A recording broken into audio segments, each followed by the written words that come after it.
안녕하십니까.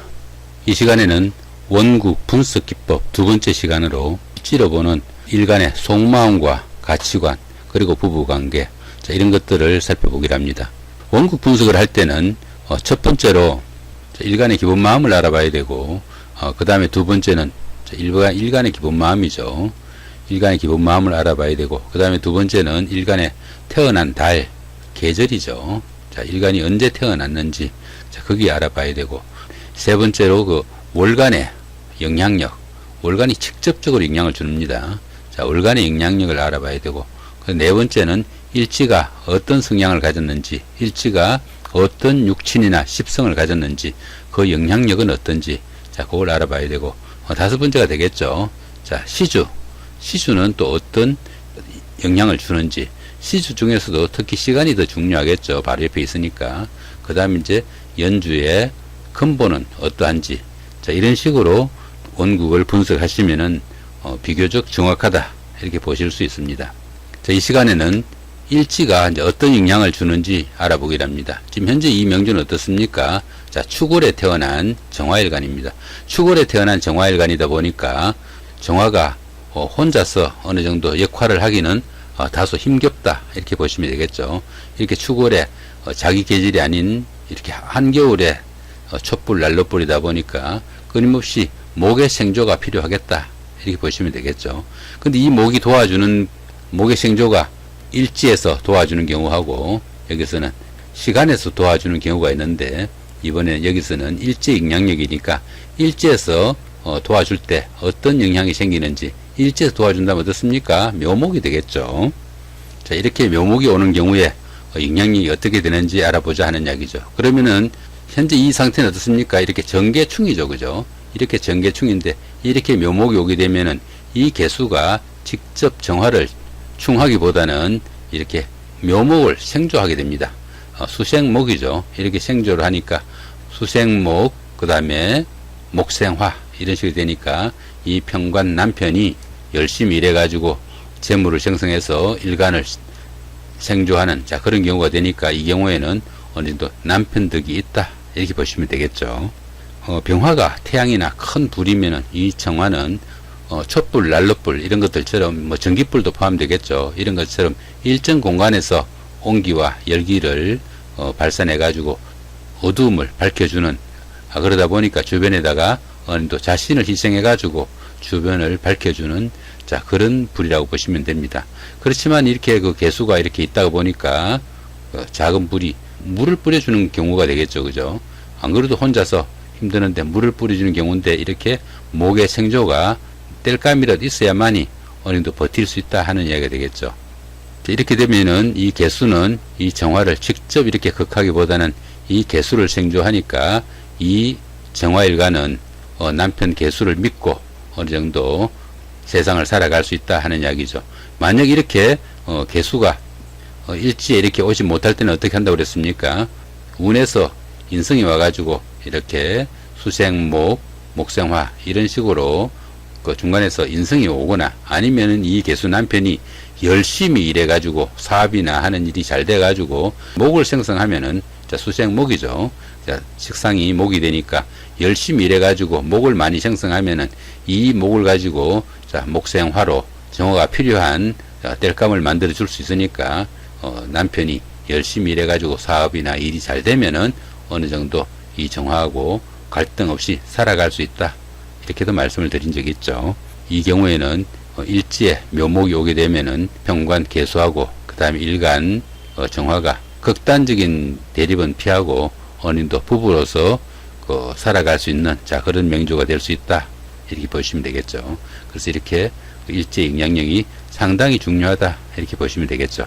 자 이번에는 이 묘목 대신에 만약에 유금이 온 경우를 한번 살펴보기로 합니다. 자, 유금이 왔으면 어떻습니까? 자, 이렇게 유금이 오게 되면은 이 정화가 혼자서 생조하는 것 없이 이렇게 자신이 혼자서 그 열기 온기를 발산하기가 힘이 붙이는데 더구나 밑에 이렇게 유금이 와가지고 어떻습니까? 유금이 오니까 이 정화 입장에서 이 유금은 재성이죠, 그죠? 재성이니까 평관 개수에 그걸 받으면 어떻습니까? 약한 불이 더 꺼지죠, 그죠? 이렇게 되니까 이 유금을 녹일 수가 없죠. 자신이 그냥 그대로 놔둬도 녹이기 힘드는데 어떻게 이렇게 개수가 오니까 어떻게 남편하고 갈등, 트러블이 아주 심해진다. 이렇게 보시면 되겠죠. 언제나 이 명조에서 해석을 하실 때는 이렇게 동주한 지지가 천간이 가장 먼저입니다.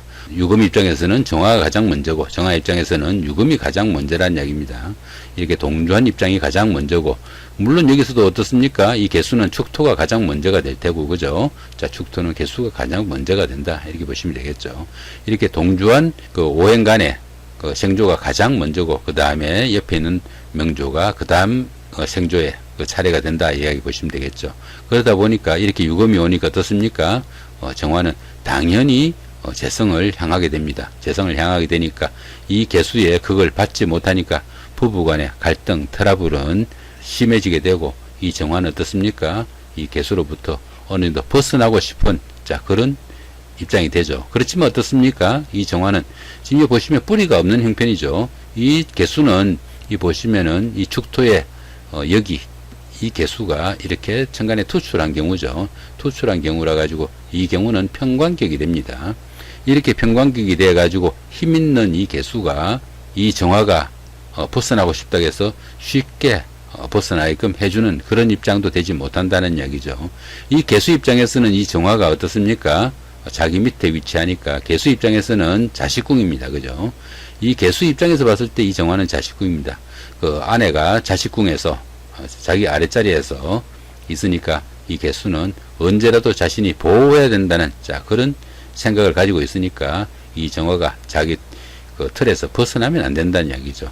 그런 식으로 해서 이 정화가 이 개수로부터 벗어나고 싶은 마음이 있더라도 쉽게 벗어날 수 없다 하는 이야기가 됩니다. 정화가 이 개수로부터 벗어날 수 있는 시기는 또 어떻게 되겠습니까? 이 정화가 힘이 좀 받아야 되겠죠. 힘이 받으려면은 운에서 모군이 오거나, 그죠? 자, 목생화, 그죠? 그 다음 같은 화운이 오거나, 자, 동료가 오는 거죠. 그죠? 자, 이런 경우가 되겠고, 그 다음에 이제 이쪽에서는 어떻습니까? 자, 무게합이 되면 되죠.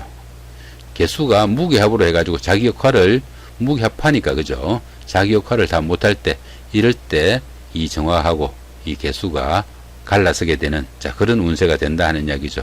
그래서 이렇게 유금이 이렇게 오게 되면은 이 경우에는 굉장히 트러블이나 갈등이 심해진다. 이렇게 보시면 되겠습니다. 그래서 이 일지에 따라서 명조가 완전히 판이 달라질 수도 있다. 이렇게 보시면 되겠죠. 자, 이번에는 조금 다른 명조를 또 한번 보기로 할까요? 자, 보시면은 이 명조는 어떻습니까? 자, 병호월에 태어난 한여름의 병화죠. 그죠? 한여름의 병화니까 가장 병화로서는 힘이 강한 그런 시기입니다. 그런 시기인데 이 병화는 자연히 그 식상을 향하게 됩니다. 이렇게 강한 힘을 가지고 식신과 상관을 향하게 되니까 화생토가 되겠죠. 그죠? 화생토가 되어 있고 그 다음에 토생금이 되겠죠. 이렇게 그죠? 자, 이렇게 금기운이 이렇게 오게 될 텐데 이 토운이 된다면은 뭐 진토가 된다든가 진토나 술토가 되겠네. 그죠? 자, 술토가 이렇게 될 텐데 오게 되면은 다시 이쪽이 금기운이니까 경금이나 아니면 신금이 되겠죠. 이런 식으로 화생토, 토생금으로 열심히 일해서 재물을 생성하는 이런 명조를 기다릴 겁니다. 왜냐하면 자기 힘이 너무 강하니까 그 힘을 발산을 해야죠. 누구나 힘이 강하다 보면은 식상과 재성을 향해 가지고 자기 힘을 과시하게 된다. 이렇게 보시면 됩니다. 그런데 이런 경우에 만약에 이 명조에서 이렇게 오지 않고 이 일지에 자수가 오는 경우가 어떻게 되겠느냐는 이야기입니다. 이렇게 자수가 오면 어떻습니까? 이 병화 입장에서는 자신은 식상을 향해야 되는데 이렇게 자수가 오니까 자신의 길을 가로막는 거죠. 그죠? 이렇게 힘이, 이 병화는 어떻습니까? 현재 보시면은 이 비견이 천간에 투출했죠. 그죠? 비견격이 됩니다. 여기서 났죠. 그죠? 비견격이 됩니다.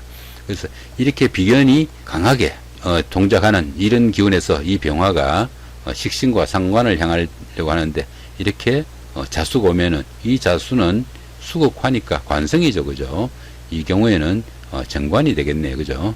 자, 정관이 될 텐데 이 정관이 와가지고 가로막으니까 그 식상을 향하려고 하는데 이렇게 정관이 오게 되니까 이 경우에는 상당히 갈등과 충돌이 심하다는 이야기죠.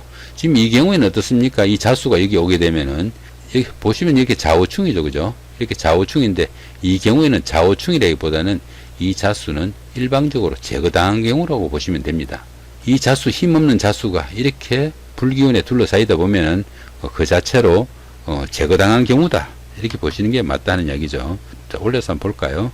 자, 이렇게 보시면, 현재 보시면은 여기 좌우충입니다. 그죠? 이렇게 좌우충인데, 이 경우는 좌우충이라기보다는 이 자수가 일방적으로 제거당한 경우다, 이렇게 보시면 됩니다. 근데 이렇게 힘없는 자수가 이렇게 와서 병화일간이 하는 일을 이렇게 가로막으니까 이 경우에는 어떻습니까? 만약에 운에서 사운이 오거나, 그죠? 사운이 오거나, 그 다음에 오하운이 오거나, 그 미토운이 오는 이런 뜨거운 계절이 되면은 자수는 힘을 못 쓰는데 운까지 그렇게 오면은 이 자수는 완전히 사라진다는 이야기입니다. 그렇게 되니까 그 시기는 이 병화하고 이 자수가 서로 갈라서는 그런 시기가 될 것이다, 이렇게 봅니다. 이렇게 일간 입장에서 이 일지가 상당히 중요하게 완전히 다르게 움직일 수 있으니까 이 일간이 어떻습니까? 식상이 오는지, 지금 이것처럼 관성이 오는지, 이런 기운에 따라서 완전히 그 일간의 역할이나 아니면 생활이 달라질 수 있다 하는 거, 오늘은 일지에 따라 가지고 일간의 마음이나 생활 태도, 부부관계, 이런 것들을 한번 살펴봤습니다. 일간의 그 일지에 따른 영향 상당히 중요하니까 꼼꼼히 따져가지고 여기 지장간까지 생각해 가면서 한번 풀어보시기 바랍니다. 예, 고맙습니다.